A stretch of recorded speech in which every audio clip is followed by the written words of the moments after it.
Can the developer experience of building infrastructure as code ever equal the awesome developer experience of building applications? Hi, and welcome to my short screencast. Improving the developer experience of building and deploying applications on Kubernetes is the focus of a lot of great work in the cloud native community. But what about the developer experience of provisioning and automating those Kubernetes clusters? I think there's something missing here, and this is what Kubestack is all about. Let me show you what I've been working on most recently. Development environments that mirror your cloud infrastructure on your local machine.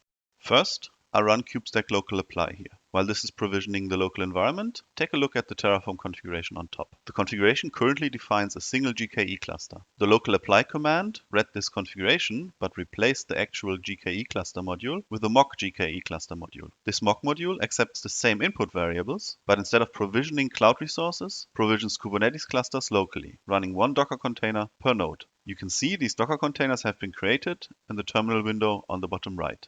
Now that the CLI has provisioned the local development environment, the local apply command is watching for changes. I've already prepared a change that adds another cluster in the add EKS branch. As I check out this branch, the CLI detects the change and starts provisioning the second local cluster, this time simulating the EKS cluster you see added to the configuration on top. You can now see the Docker containers for both clusters in the bottom right.